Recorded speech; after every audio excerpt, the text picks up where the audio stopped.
Hello students, ਜਿਵੇਂ ਕਿ ਤੁਹਾਨੂੰ ਪਤਾ ਹੀ ਆਪਾਂ ਸੋਲੂਸ਼ਨ ਚੈਪਟਰ ਦੀਆਂ ਚਾਰੇ ਕੋਲੀਗੇਟਿਵ ਪ੍ਰੋਪਰਟੀਜ਼ ਕੰਪਲੀਟ ਕਰ ਚੁੱਕੇ ਹਾਂ ਬੇਟਾ। ਕਿਹੜੀ ਕੋਲੀਗੇਟਿਵ ਪ੍ਰੋਪਰਟੀਜ਼ ਸੀ? First one is the relative lowering in vapour pressure. 4 colligative properties complete ਕਰ ਚੁੱਕੇ ਆਪਾਂ। ਫਸਟ ਕੀ ਸੀ? Relative lowering in vapour pressure. Second one is the elevation in boiling point. Third one is third ਕਿਹੜੀ ਸੀ? Depression in freezing point, depression in freezing point. And fourth one is the osmotic pressure. Fourth ਕਿਹੜੀ ਸੀ ਬੇਟਾ? Osmotic pressure. ਹੁਣ ਆਪਾਂ ਇਹ ਚਾਰੇ ਕੋਲੀਗੇਟਿਵਸ ਦੇ ਸੇਮ क्वेश्चन ਸੀਗੇ, ठीक है। अगर ਤੁਹਾਨੂੰ याद ਹੋਣ ਤਾਂ ਮੈਂ ਤੁਹਾਨੂੰ ਦੱਸਿਆ ਸੀਗਾ ਕਿ ਇਹ ਹਰ ਇੱਕ ਕੋਲੀਗੇਟਿਵਸ ਦੇ 4 क्वेश्चन ਬਣਦੇ ਨੇ। ਸਭ ਤੋਂ ਪਹਿਲਾ क्वेश्चन ਕੀ ਬਣਦਾ ਹੁੰਦਾ? What is relative lowering in vapour pressure, ਜਾਂ what is elevation boiling point, what is depression freezing point, ਜਾਂ what is osmotic pressure. Okay, second question ਕੀ ਬਣਦਾ ਹੁੰਦਾ? Why it is colligative property, ਵੀ ਇਹ कोलीगेटिव प्रॉपर्टी ਕਿਉਂ ਆ, ठीक है। थर्ड क्वेश्चन ਆਪਣੇ ਕੋਲ ਕੀ ਬਣਦਾ ਹੁੰਦਾ ਬੇਟਾ? Determination of molecular mass of solute, determination of molecular mass of solute, ठीक है। फोर्थ की बनता है ना न्यूमेरिकल, ठीक है जी। हुण ध्यान नाल समझो बेटा, हुण चारे कोलीगेटिव प्रॉपर्टीज अगर तुहानू क्लीयर ने, ठीक है, तो वो तो ही तुहाडा नैक्सट कंसैप्ट है, जिहड़ा नैक्सट टॉपिक मैं स्टार्ट करन लगी हां, जो वो क्लीयर होगा। तां क्लीयर होगा अगर तुहानू चारे कोलीगेटिव प्रॉपर्टीज प्रॉपरली क्लीयर ने, ठीक है। तो हुण देखो, फस्ट आपां चारे कोलीगेटिव प्रॉपर्टीज तो की कीता? मॉलिक्यूलर मास नू डिटरमाइन कीता, मतलब MB दी वैल्यू आपां ने फाइंड आउट कीती, ठीक है। बट कई बार की हुंदा कि जदों आपां MB दी वैल्यू ये कोलीगेटिव प्रॉपर्टीज दे थ्रू आपां फाइंड आउट करदे हां ते ओह कई बार वैल्यू एग्जैक्ट नहीं आउंदी, ठीक है। वो मास नॉर्मल दे नाल की आउंदा? Abnormal molar mass, abnormal molar mass. तो अपना नैक्सट टॉपिक की है बेटा अज दा? Abnormal molar mass. Abnormal molar mass की हुंदा? एक्चुअल दे विच जिहड़ी कोलीगेटिव प्रॉपर्टी आ, ठीक है, यूज कीतियां जांदियां ने to determine the molecular mass of solute, ठीक है।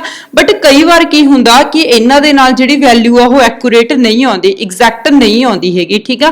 तो एग्जैक्ट नहीं आउंदी तो इहदा मतलब नॉर्मल दे नालों मॉलिक्यूलर मास की आ रहा है, जां तां वध के आऊगा जां फिर MB दी वैल्यू नॉर्मल दे नालों की आऊगी? घट के आऊगी। ਉਹਨੂੰ ਆਪਾਂ ਕੀ ਕਹਿੰਦੇ ਹੁੰਦੇ ਬੇਟਾ? ਐਬਨੋਰਮਲ ਮੋਲਰ ਮਾਸ। ਐਬਨੋਰਮਲ ਮੋਲਰ ਮਾਸ। ਹੁਣ ਨਾਰਮਲ ਮੋਲਰ ਮਾਸ ਕਦੋਂ ਹੋਣਾ ਚਾਹੀਦਾ ਹੈਗਾ? ਸਮਝੋ ਧਿਆਨ ਨਾਲ, ਐਬਨੋਰਮਲ ਮੋਲਰ ਮਾਸ ਕੀ ਕਦੋਂ ਹੋਣਾ ਚਾਹੀਦਾ ਬੇਟਾ? ਦੇਖੋ, ਫਸਟ ਆਫ ਆਲ ਪਹਿਲਾਂ ਪੂਰੀ ਡਿਟੇਲ ਦੱਸਦੀ ਹਾਂ ਮੈਂ ਤੁਹਾਨੂੰ। Colligative properties are used to determine the molecular mass of solute, to determine the molecular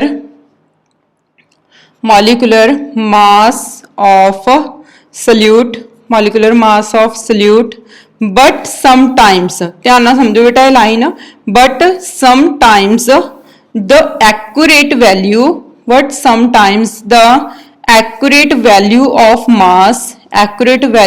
of mass cannot be obtained,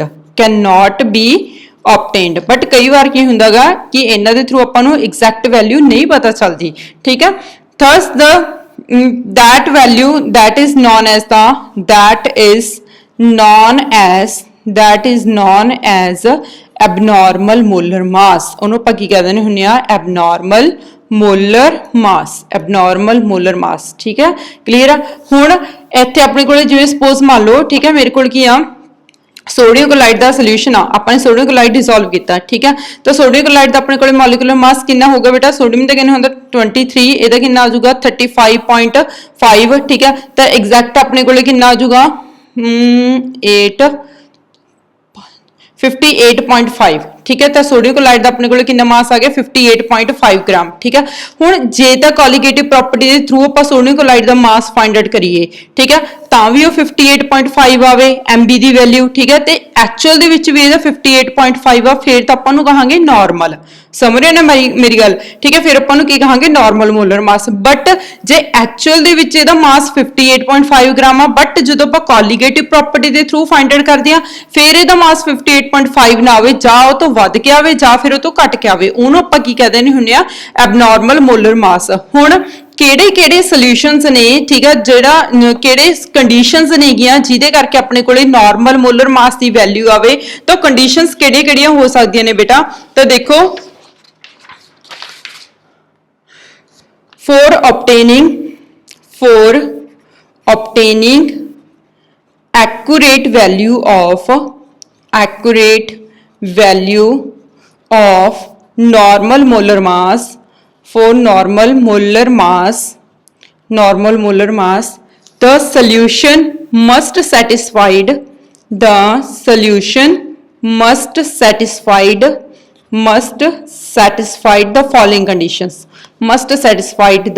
following conditions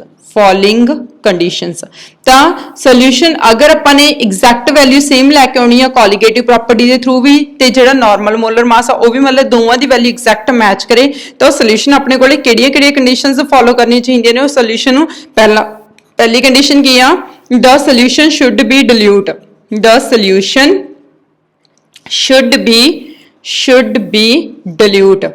ਤਾਂ ਸੋਲੂਸ਼ਨ ਆਪਣੇ ਕੋਲ ਕੀ ਹੋਣਾ ਚਾਹੀਦਾ ਡਿਲੂਟ ਹੋਣਾ ਚਾਹੀਦਾ ਮੀਨਸ ਉਹਦੇ ਵਿੱਚ ਸੋਲਿਊਟ ਦੀ ਅਮਾਉਂਟ ਕੀ ਹੋਣੀ ਚਾਹੀਦੀ ਹੈ ਘੱਟ ਹੋਣੀ ਚਾਹੀਦੀ ਆ ਸੋਲਵੈਂਟ ਦੀ ਅਮਾਉਂਟ ਜ਼ਿਆਦਾ ਹੋਣੀ ਚਾਹੀਦੀ ਹੈ ਠੀਕ ਹੈ ਸੈਕਿੰਡ ਆਪਣੇ ਕੋਲ ਕੀ ਹੈਗਾ ਦ ਸੋਲਿਊਟ ਹੁਣ ਜਿਹੜਾ ਸੋਲਿਊਟ ਆ ਬੇਟਾ ਦ ਸੋਲਿਊਟ ਇਹ ਇੰਪੋਰਟੈਂਟ ਆ point the solute must not be shows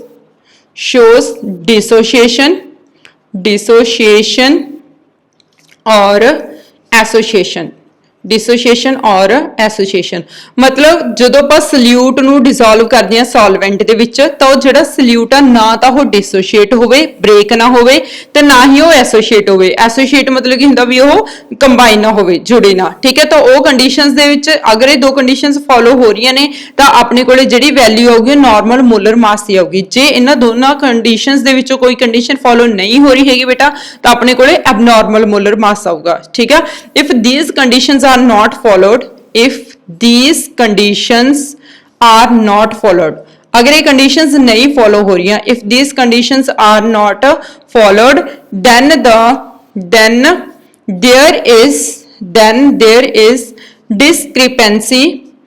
there is discrepancy in molar mass ठीक है तो ਇਹਦਾ ਮਤਲਬ ਕੀ ਹੋਊਗਾ ਕਿ ਉੱਥੇ ਮੋਲਰ ਮਾਸ ਦੇ ਵਿੱਚ ਡਿਸਕ੍ਰਿਪੈਂਸੀ ਆ ਜਾਣੀ ਹੈ ਮਤਲਬ ਸੇਮ ਨਹੀਂ ਰਹਿਣਾ ਹੈਗਾ ਡਿਫਰੈਂਟ ਆਊਗਾ ਉਹਦੇ ਨਾਲੋਂ ਠੀਕ ਹੈ which is called ਦਾ ਉਹਨੂੰ ਆਪਾਂ ਕੀ ਕਹਿੰਦੇ ਹੁੰਦੇ ਆ which is called abnormal molar mass ਜਿਹਨੂੰ ਆਪਾਂ ਕੀ ਕਹਾਂਗੇ ਬੇਟਾ abnormal molar mass ਠੀਕ ਹੈ ਤਾਂ ਹੁਣ ਇਹ abnormal molar mass ਨੂੰ ਕੈਲਕੂਲੇਟ ਕਰਨ ਵਾਸਤੇ ਠੀਕ ਹੈ ਇੱਕ ਸਾਇੰਟਿਸਟ ਸੀਗਾ ਮਤਲਬ ਇਹਨੂੰ ਐਕੂਰੇਟ ਕਰਨ ਵਾਸਤੇ ਇੱਕ ਸਾਇੰਟਿਸਟ ਸੀਗਾ ਬੇਟਾ ਵਾਂਟ ਹੌਫ ਕਿਹੜਾ ਸਾਇੰਟਿਸਟ ਸੀਗਾ ਪੁੱਤਰ ਵਾਂਟ ਹੌਫ ਠੀਕ ਹੈ ਤਾਂ ਵਾਂਟ ਹੌਫ ਨੇ ਕੀ ਕੀਤਾ ਇੱਕ ਫੈਕਟਰ ਦਿੱਤਾ ਠੀਕ ਹੈ ਵਾਂਟ ਹੌਫ ਨੇ ਕੀ ਕੀਤਾ ਇੱਕ ਫੈਕਟਰ ਦਿੱਤਾ means ਉਹ ਫੈਕਟਰ ਦਾ ਨਾਮ ਕੀ ਸੀਗਾ I factor that is also known as the ionization factor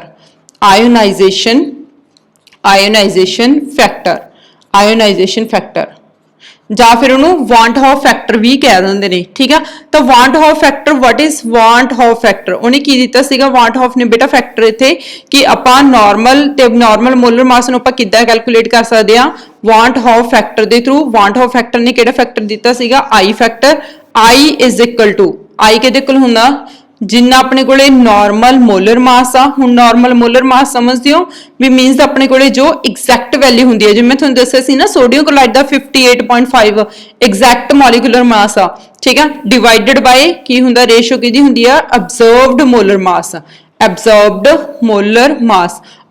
molar ਮਾਸ ਕੀ ਹੁੰਦਾ ਕਿ ਬੇਟਾ ਆਪਣੇ ਕੋਲੇ ਅਬਜ਼ਰਵਡ ਮਤਲਬ ਆਪਾਂ ਜੋ ਕਿਸੇ ਵੀ ਕੋਲੀਗੇਟਿਵ ਪ੍ਰੋਪਰਟੀ ਦੇ ਥਰੂ ਫਾਈਂਡ ਆਊਟ ਕੀਤਾ ਮੀਨਸ ਜੋ ਆਪਣੇ ਕੋਲੇ MB ਦੀ ਵੈਲਿਊ ਆਈ ਹੈਗੀ ਕਿਸੇ ਵੀ ਚਾਰੋਂ ਕੋਲੀਗੇਟਿਵ ਪ੍ਰੋਪਰਟੀਜ਼ ਦੇ ਥਰੂ ਉਹਨੂੰ ਆਪਾਂ ਅਬਜ਼ਰਵਡ ਮੋਲਰ ਮਾਸ ਕਹਾਂਗੇ ਠੀਕ ਹੈ ਤਾਂ ਜੋ ਐਗਜ਼ੈਕਟ ਮੋਲੀਕੂਲਰ ਮਾਸ ਹੁੰਦਾ ਉਹਨੂੰ ਆਪਾਂ ਨਾਰਮਲ ਮੋਲਰ ਮਾਸ ਕਹਾਂਗੇ that is known as the I factor or want of factor normal molar mass divided by observed molar mass ਠੀਕ ਹੈ ਜੀ ਤਾਂ ਹੁਣ ਦੇਖੋ ਹੁਣ ਆਪਣੇ ਕੋਲੇ ਜਿਹੜਾ ਵਾਂਟ ਹੌਫ ਫੈਕਟਰ ਆ ਠੀਕ ਹੈ ਇੱਥੇ ਆਪਾਂ ਦੋ ਕੇਸ ਬਣਾਉਣੇ ਆ ਤਾਂ ਇਨ ਕੇਸ ਆਫ ਐਸੋਸੀਏਸ਼ਨ ਮੈਂ ਤੁਹਾਨੂੰ ਦੱਸਿਆ ਸੀ ਨਾ ਕਿ ਆਪਣੇ ਕੋਲ ਐਬਨੋਰਮਲ ਮੋਲਰ ਮਾਸ ਉਦੋਂ ਹੀ ਆਣਾ ਜੇ ਜਦੋਂ ਆਪਣੇ ਕੋਲੇ ਸੋਲੂਸ਼ਨ ਜਾਂ ਤਾਂ ਡਿਲੂਟ ਨਾ ਹੋਣ ਜਾਂ ਫਿਰ ਐਸੋਸੀਏਸ਼ਨ ਜਾਂ ਡਿਸੋਸੀਏਸ਼ਨ ਸ਼ੋ ਕਰ ਜਾਵੇ ਠੀਕ ਹੈ ਜੀ ਤਾਂ ਹੁਣ ਪਹਿਲੇ ਕੇਸ ਦੇ ਵਿੱਚ ਐਬਨੋਰਮਲ ਕਦੋਂ ਆਉਣਾ ਬੇਟਾ in case of association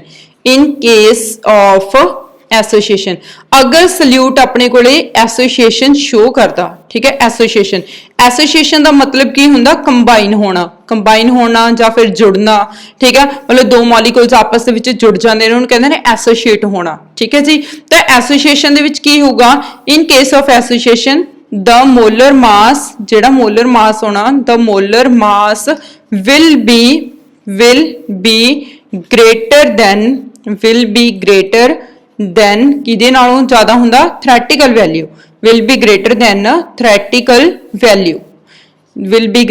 theoretical value ठीक है। हुण इहदा मीनिंग समझो मैं की दस्सां तुहानूं कि इन केस ऑफ एसोसीएशन जे मैं सल्यूट नूं सॉल्वेंट दे विच डिसोल्व करदा ते ओह सल्यूट एसोसीएशन शो कर जावे तो उस टाइम दे उत्ते जिहड़ा मोलर मास हुंदागा ओह ज़्यादा हुंदा किहदे नालों थ्योरेटिकल वैल्यू दे नालों। की मतलब बनिया इहदा ठीक है। सपोज मान लो in case of example for example जिवें अपने कोले इथेनॉइक एसिड आ इथेनॉइक एसिड ते इथेनॉइक एसिड नूं मैं डिसोल्व कीता किस दे विच वाटर च ठीक है। इथेनॉइक एसिड का फॉर्मूला की होंगे CH3COH ठीक है बेटा। हुण आपां इथेनॉइक एसिड नूं वाटर दे विच डिसोल्व करते हैं एक्चुअल दे विच इथेनॉइक एसिड का मॉलिक्यूलर मास कितना हुंदा 60 ग्राम ठीक है।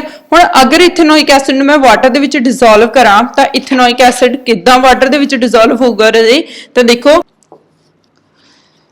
देखो बेटा हुण अपने कोल CH3 ठीक है जी C डबल बॉन्ड O दे नाल OH मॉलिक्यूल दैन उस बाद नैक्सट अपने को CH3 का मॉलिक्यूल होना CH3COH C दैन उस बाद इस साइड दे नाल की आ रहा बेटा OH then C double bond O ठीक है।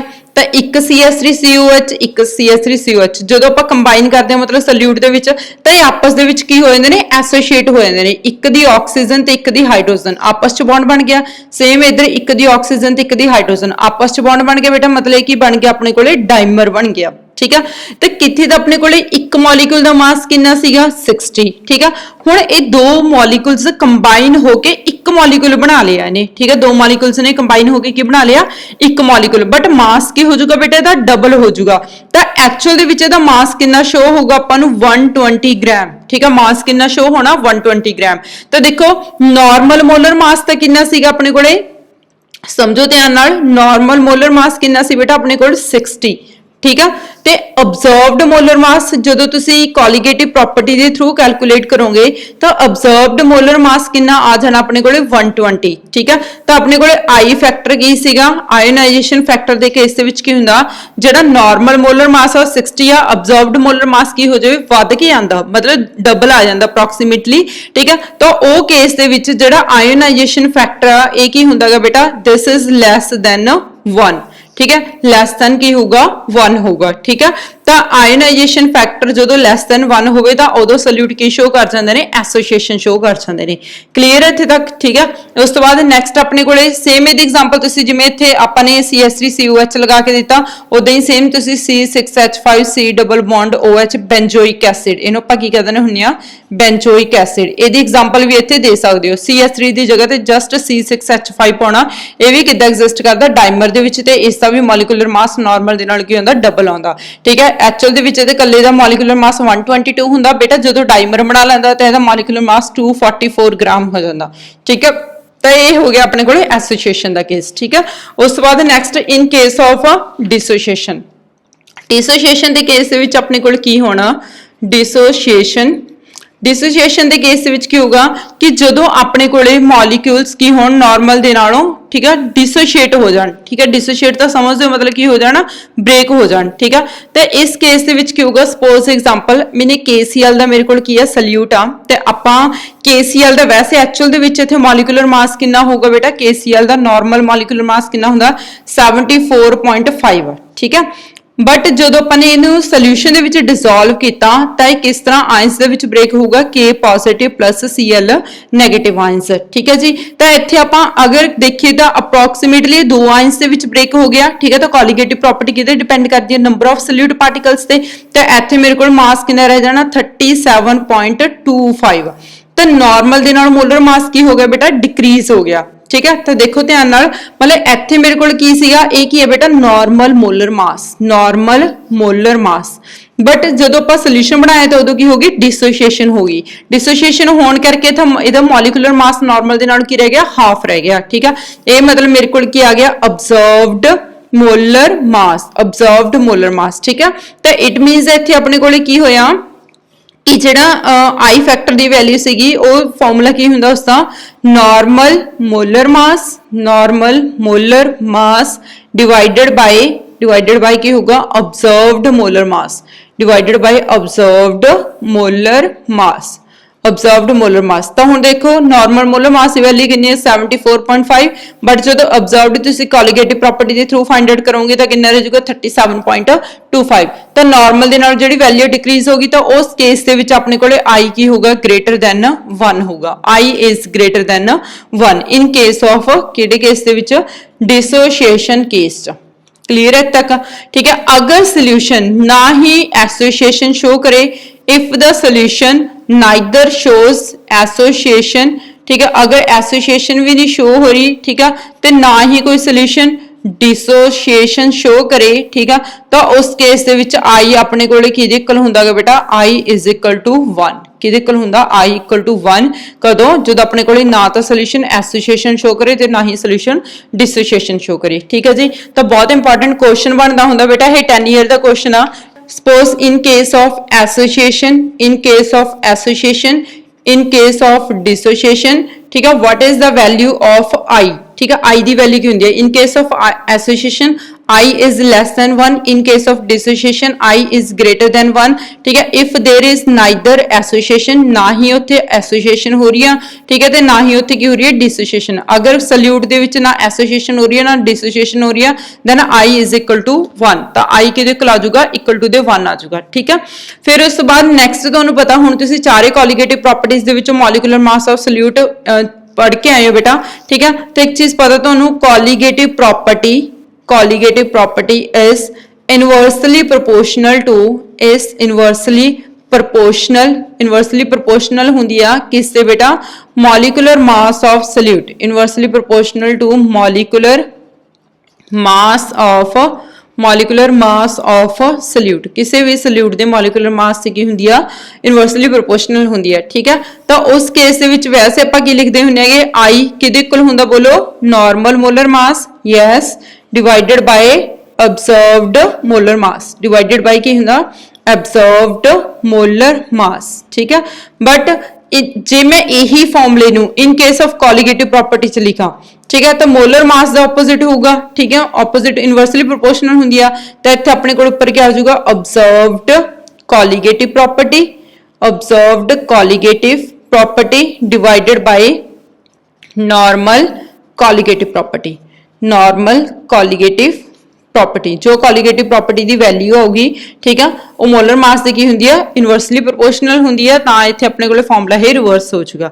क्लियर बेटा? तो ये सी जी अपने कोले वांट हॉफ फैक्टर। ठीक है, वांट हॉफ फैक्टर की आ कि जदों अपने कोले चार कोलिगेटिव प्रॉपर्टीज के थ्रू मॉलिक्यूलर मास की वैल्यू एग्जैक्ट ना आवे, जा तो वो वध जावे जा वो घट जावे, उन्होंने आपां की कह दिंदे आ abnormal molar mass. Abnormal molar mass नूं कैलकुलेट करने वास्ते, ठीक है, वांट हॉफ ने एक फैक्टर दिता सीगा, that is known as a ionisation factor. ठीक है, तो जदों किसी भी सोल्यूशन दे विच कोई सल्यूट जा तां एसोसिएशन शो कर जाए जा फिर डिसोसिएशन शो कर जाए, तो उदों नॉर्मल दे नालों मॉलिक्यूलर मास की वैल्यू जा तां फिर वध के आंदी है जा फिर घट के आंदी है। ठीक है जी। तो उन्होंने आपां किवें कैलकुलेट करदे हां? तो उहदा फार्मूला की है बेटा? I is equal to normal molar mass divided by observed molar mass. Okay, clear है? तो हुण इह चीज नूं थोड़ा जिहा होर समझण वास्ते, ठीक है, मैं एक सिंपल जिहा तुहानूं न्यूमेरिकल करवानी है। ठीक है, तो न्यूमेरिकल दे नाल बेटा इत्थे तुहानूं होर क्लैरिटी हो जूगी। देखो न्यूमेरिकल दे विच की आ, पहला देखो numerical at 25 degree Celsius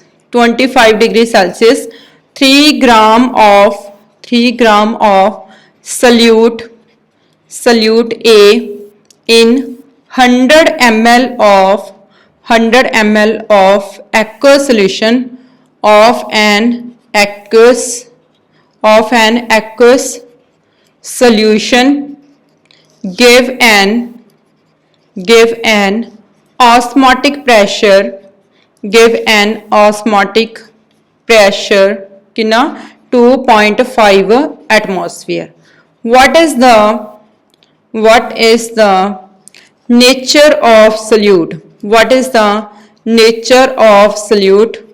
Nature of solute means either it shows association, भी association हुई है solute दी, जा फिर dissociation हुई है। ठीक है, तो ये जो नॉर्मल मोलर मास आ, नॉर्मल मोलर मास कितना गा बेटा अपने को सल्यूट का? दैट इज 246 ग्राम। समझो ध्यान नाल स्टेटमेंट नूं।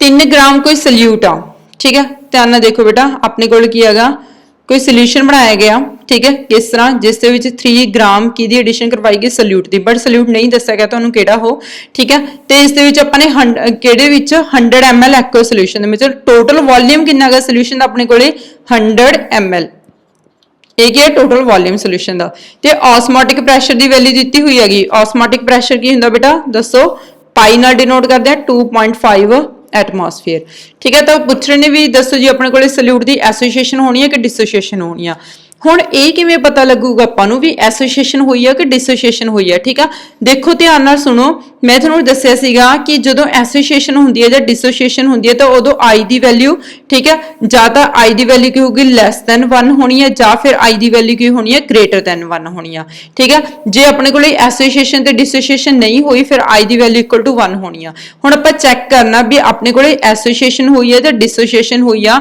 ਉਹਦੇ ਲਈ ਆਪਾਂ ਕੀ ਚੈੱਕ ਕਰਾਂਗੇ आई ਦੀ ਵੈਲਿਊ ਸਮਝ ਆ ਗਈ ਮਤਲਬ ਆਇਓਨਾਈਜੇਸ਼ਨ ਫੈਕਟਰ ਦੀ ਵੈਲਿਊ ਫਾਈਂਡ ਆਊਟ ਕਰਾਂਗੇ ਹੁਣ ਆਇਓਨਾਈਜੇਸ਼ਨ ਫੈਕਟਰ ਦੀ ਵੈਲਿਊ ਕੀ ਹੁੰਦੀ ਹੈ ਬੇਟਾ normal molar mass divided by observed molar mass divided by observed molar mass ਹੁਣ ਨਾਰਮਲ ਮੋਲਰ ਮਾਸ ਤਾਂ ਤੁਹਾਨੂੰ ਦਿੱਤਾ ਹੋਏਗਾ ਪੁੱਤਰ ਕਿੰਨਾ ਦਿੱਤਾ ਹੋਇਆ 246 ਠੀਕ ਹੈ but observed molar mass the value ਨਹੀਂ ਆਪਾਂ ਨੂੰ ਪਤਾ observed molar mass ਆਪਾਂ ਕਿਵੇਂ ਕੈਲਕੂਲੇਟ ਕਰਦੇ ਹੁੰਦੇ ਆ ਕਿਸੇ ਵੀ ਕੋਲੀਗੇਟਿਵ ਪ੍ਰੋਪਰਟੀ ਦੇ ਥਰੂ ਤਾਂ ਹੁਣ ਆਪਾਂ ਨੂੰ ਇੱਥੇ ਕਿਹੜੀ ਕੋਲੀਗੇਟਿਵ ਪ੍ਰੋਪਰਟੀ ਦਾ ਫਾਰਮੂਲਾ ਲੱਗੂਗਾ ਆਸਮੋਟਿਕ ਪ੍ਰੈਸ਼ਰ ਵਾਲੀ ਦਾ ਠੀਕ ਹੈ ਤਾਂ ਆਸਮੋਟਿਕ ਪ੍ਰੈਸ਼ਰ ਦਾ ਆਪਾਂ ਨੇ ਕਿਵੇਂ ਆਸਮੋਟਿਕ ਪ੍ਰੈਸ਼ਰ ਆਪਾਂ ਯੂਜ਼ ਕਰਕੇ MB ਦੀ ਵੈਲਿਊ ਕਿਵੇਂ ਫਾਈਂਡ ਆਊਟ ਕਰਦੇ ਹੁੰਦੇ ਆ ਬੋਲੋ MB ਕੀ ਹੁੰਦਾਗਾ ਬੇਟਾ ਆਪਣੇ ਕੋਲੇ yes MB is equal to की हुंदा बेटा बोलो फॉर्मूला याद है तुहानू WB इंटू की होगा R इंटू T ठीक है दैन उस तो बाद नैक्सट क्या आ जाता इत्थे अपने कोले पाई इंटू इत्थे वॉल्यूम आऊगा जे आपां 1000 दे विच रखांगे ठीक है पाई सिंपल इत्थे अपने कोले वॉल्यूम क्या आ जाऊगा V ठीक है क्लीयर है ना इसी ना अपने कोले फॉर्मूला ऑस्मोटिक प्रेशर दा तां हुण देखो MB ਦੀ ਵੈਲਿਊ ਤੁਸੀਂ ਕੈਲਕੂਲੇਟ ਕਰਨੀ ਆ WB ਕੀ ਆ ਗਿਵਨ ਮਾਸ ਆਫ ਸੋਲਿਊਟ ਕਿੰਨਾ ਦਿੱਤਾ ਹੋਇਆਗਾ ਰਾਜੇ 3 ਗ੍ਰਾਮ R ਦੀ ਵੈਲਿਊ ਕੀ ਹੁੰਦੀ ਹੈਗੀ ਕਾਂਸਟੈਂਟ ਹੁੰਦਾ ਹਮੇਸ਼ਾ ਇਹਦੀ ਵੈਲਿਊ ਆਪਣੇ ਕੋਲੇ ਕਿੰਨੀ ਆ ਜੂਗੀ 0.082 T ਕੀ ਹੈਗਾ ਟੈਂਪਰੇਚਰ ਠੀਕ ਹੈ ਟੈਂਪਰੇਚਰ ਮਤਲਬ ਨਾਰਮਲ ਟੈਂਪਰੇਚਰ ਦਿੱਤਾ ਹੋਏਗਾ ਇੱਥੇ ਆਪਣੇ ਕੋਲੇ 25 ਡਿਗਰੀ ਸੈਲਸੀਅਸ ਆ 25 ਡਿਗਰੀ ਸੈਲਸੀਅਸ ਨੂੰ ਆਪਾਂ ਕੈਲਵਿਨ ਦੇ ਵਿੱਚ ਕਨਵਰਟ ਕਰਾਂਗੇ ਕਿਸ ਤਰ੍ਹਾਂ ਕਰਾਂਗੇ ਪੁੱਤਰ ਇਸ ਦੇ ਵਿੱਚ 273.50 ਨੂੰ ਕੀ ਕਰਾਂਗੇ ਪਲੱਸ ਕਰ ਦਾਂਗੇ ਠੀਕ ਹੈ ਤਾਂ ਆਪਣੇ ਕੋਲ ਕੀ ਬਣ ਜੂਗਾ ਇਹ 298.15 केल्विन ठीक है तो आप सिंपल से 298 पुट कर लिए दैन उस बाद ऑस्मोटिक प्रेशर कितना आ रहा 2.5 वॉल्यूम कितना अपने को 100 ml ठीक है हुण ml ਨੂੰ ਆਪਾਂ ਇੱਥੇ ਕਿਸ ਚ ਪੜਾਂਗੇ ਵੋਲਿਊਮ ਨੂੰ ਲੀਟਰ ਦੇ ਵਿੱਚ ਕਿਉਂਕਿ ਮੈਂ ਤੁਹਾਨੂੰ ਸਮਝਾਇਆ ਸੀ ਨਾ ਆਪਾਂ ਕੋਲੀਗੇਟਿਵ ਪ੍ਰੋਪਰਟੀ ਕਰ ਚੁੱਕੇ ਆ ਠੀਕ ਹੈ ਜੇ ਤਾਂ ਤੁਸੀਂ ਇੱਥੇ ਮਿਲੀਲੀਟਰ ਚ ਭਰਦੇ ਹੋ ਫਿਰ ਤੁਹਾਨੂੰ 1000 ਨਾਲ ਮਲਟੀਪਲਾਈ ਕਰਨਾ ਪੈਣਾ ਠੀਕ ਹੈ ਅਗਰ ਤੁਸੀਂ ਲੀਟਰ ਦੇ ਵਿੱਚ ਭਰਦੇ ਹੋ ਤਾਂ ਸਿੰਪਲ ਲੀਟਰ ਦੇ ਵਿੱਚ ਮਿਲੀਲੀਟਰ ਨੂੰ ਲੀਟਰ ਦੇ ਵਿੱਚ ਕਨਵਰਟ ਕਰ ਲਓ ਜਾਂ ਫਿਰ ਇਹਨੂੰ ਸਿੰਪਲ 100 ml ਨਾਲ ਪੁੱਟ ਕਰ ਰਹੇ ਹੋ ਤਾਂ ਇੱਥੇ ਤੁਹਾਨੂੰ 1000 ਦੇ ਨਾਲ ਮਲਟੀਪਲਾਈ ਕਰਨਾ ਪੈਣਾ ਠੀਕ ਹੈ ਤੇ ਇੱਥੇ ਆਪਣੇ ਕੋਲ ਇਹਨੂੰ ਸਾਰੇ ਨੂੰ ਸੋਲਵ ਕਰਕੇ ਇਹਦੀ ਵੈਲਿਊ ਕਿੰਨੀ ਆ ਰਹੀ ਹੈਗੀ 293 MB ਦੀ ਵੈਲਿਊ ਕਿੰਨੀ ਆ ਗਈ 293 ਤਾਂ ਹੁਣ ਧਿਆਨ ਨਾਲ ਸਮਝੋ ਐਕਚੁਅਲ ਦੇ ਵਿੱਚ ਜਿਹੜਾ ਮਾਸ ਸੀਗਾ ਉਹ ਕਿੰਨਾ 246 ਮਤਲਬ ਆਪਣਾ ਆਨਸਰ ਇਹ ਆਣਾ ਚਾਹੀਦਾ ਸੀ ਮੋਲੀਕੂਲਰ ਮਾਸ ਆਫ ਸੋਲਿਊਟ ਦਾ ਬਟ ਆਨਸਰ ਕੀ ਆਇਆ ਉਹਦੇ ਨਾਲੋਂ ਵੱਧ ਕੇ ਆ ਗਿਆ ਕਿੰਨਾ ਆ ਗਿਆ 293 ਗ੍ਰਾਮ ਠੀਕ ਹੈ ਕਿੰਨਾ ਆ ਗਿਆ ਆਨਸਰ 293 ਗ੍ਰਾਮ ਹੁਣ ਕੀ ਹੋਇਆ कि अपने को 293 आ गया ठीक है ते 246 रह गया तो इट मीनस ये वैल्यू अपने को छोटी रहेगी अगर ये वैल्यू छोटी रहेगी तो आई की वैल्यू की होगी लैस दैन 1 होगी अगर आई की वैल्यू लैस दैन 1 आ गई तो अपने को नेचर की है सल्यूट की की शो करूगा बेटे इतने अपने को सल्यूट एसोसिएशन की शो करने बेटे सल्यूट ने it shows association of the solute clear है सबनों ठीक है ਤਾਂ ਇਹ ਸੀ ਆਪਣੇ ਕੋਲੇ ਵਾਂਟ ਹੋ ਫੈਕਟਰ ਠੀਕ ਹੈ ਤੇ ਇਹਦੇ ਨਿਊਮੈਰੀਕਲ ਉਸ ਤੋਂ ਬਾਅਦ ਨੈਕਸਟ ਆਪਣੇ ਕੋਲੇ ਹੁਣ ਸੋਲੂਸ਼ਨ ਚੈਪਟਰ ਆਲਮੋਸਟ ਸਾਰਾ ਕੰਪਲੀਟ ਹੋ ਗਿਆ ਬਸ ਸਿਰਫ ਆਪਣੇ ਕੋਲੇ ਕੀ ਰਹਿ ਗਏ ਇਸ ਦੇ ਇੰਪੋਰਟੈਂਟ ਕੁਐਸਚਨਸ ਤਾਂ ਇੰਪੋਰਟੈਂਟ ਨੈਕਸਟ ਵੀਡੀਓ ਦੇ ਵਿੱਚ ਆਪਾਂ ਜਿੰਨੇ ਵੀ ਚੈਪਟਰ ਦੇ ਇੰਪੋਰਟੈਂਟ 10 ਇਅਰਸ ਦੇ ਕੁਐਸਚਨ ਬਣਦੇ ਨੇ ਜੋ ਕਿ ਹੁਣ ਤੱਕ ਐਗਜ਼ਾਮ ਦੇ ਵਿੱਚ ਆ ਚੁੱਕੇ ਨੇ ਠੀਕ ਹੈ ਬੇਟਾ ਲਾਸਟ ਵੀਡੀਓ ਆਪਾਂ ਚੈਪਟਰ ਦੀ ਉਸ ਦੇ ਉੱਤੇ ਇੰਪੋਰਟੈਂਟ ਕੁਐਸਚਨਸ ਉੱਤੇ ਕਰਾਂਗੇ ਕਲੀਅਰ ਬਟ ਉਸ ਤੋਂ ਪਹਿਲਾਂ ਤੁਸੀਂ ਇਹ ਚੈਪਟਰ ਨੂੰ ਚੰਗੀ ਤਰ੍ਹਾਂ ਰੀਡ ਕਰ ਲਓ ਠੀਕ ਹੈ ਸਮਝ ਲਓ ਅਗਰ ਤੁਹਾਨੂੰ ਕੋਈ ਵੀ ਡਾਊਟ ਆ ਤਾਂ ਤੁਸੀਂ ਕਮੈਂਟ ਬਾਕਸ ਦੇ ਵਿੱਚ ਲਿਖ ਕੇ ਰਿਪਲਾਈ कर सकते हो ओके स्टूडेंट्स थैंक यू।